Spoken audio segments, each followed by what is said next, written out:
Dans la situation des adieux, où nous ont plongé les deux discours, il nous est donné d'entendre aujourd'hui, de participer aujourd'hui à la prière que le Christ adresse à son Père.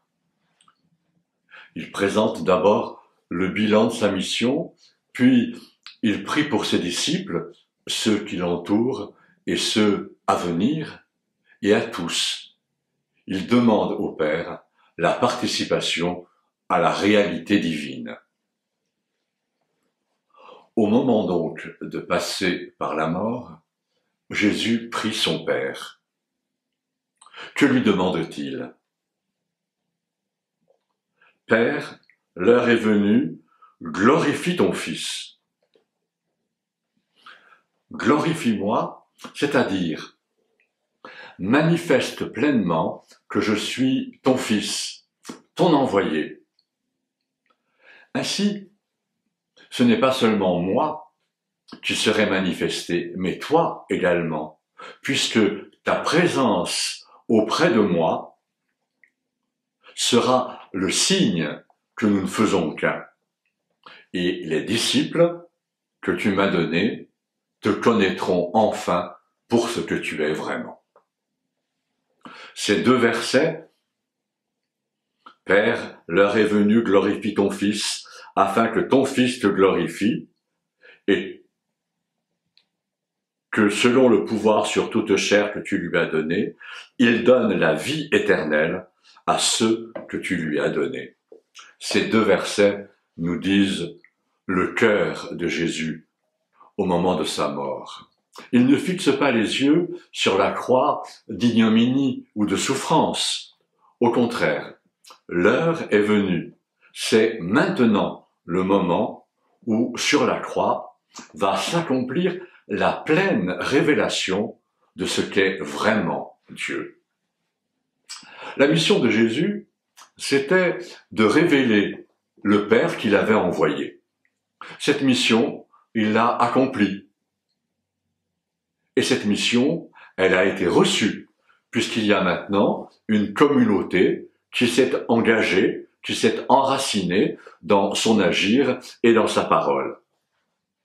Aussi, dans la croix, il mène à son terme sa mission de révélateur.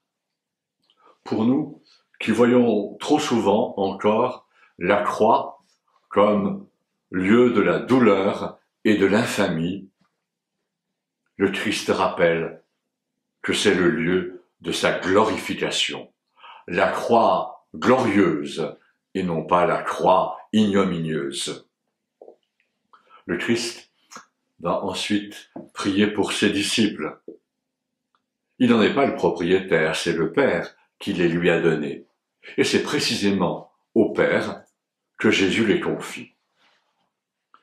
Il demande d'abord au Père de les garder, de les protéger. Pourquoi? Parce qu'ils sont dans le monde, ce monde d'incroyance et d'hostilité. Ils pourraient se perdre. Contre ce danger, puisqu'ils ne peuvent pas être ôtés du monde, ils doivent rester unis au Père et unis entre eux, pour que le mauvais ne les atteigne pas. Jésus demande également une autre chose à son Père, de sanctifier ses disciples, c'est-à-dire de les consacrer. Par ces termes, il faut entendre qu'il demande que le Père donne à chacun d'être disciple, d'être toujours dans une relation de proximité avec lui. Être saint, c'est vivre constamment dans la proximité avec Dieu.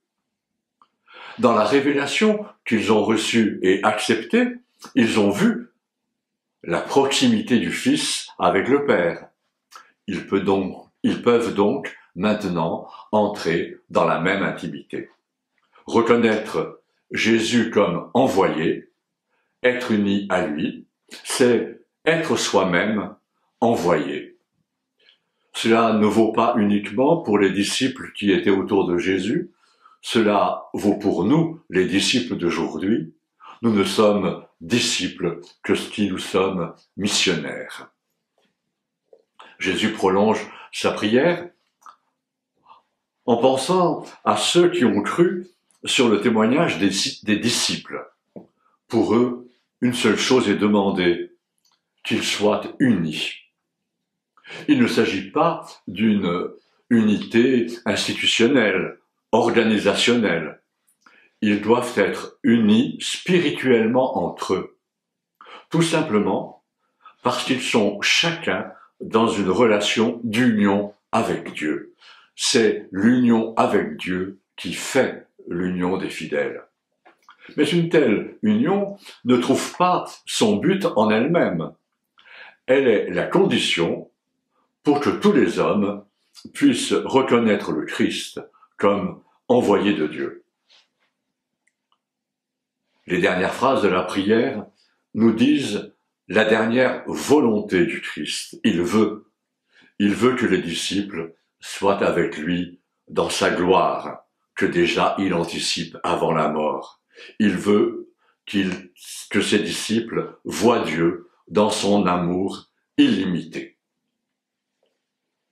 Ainsi se termine cette prière, mais nous pourrions la relire en la reliant d'une traite aux deux discours qui l'ont précédée.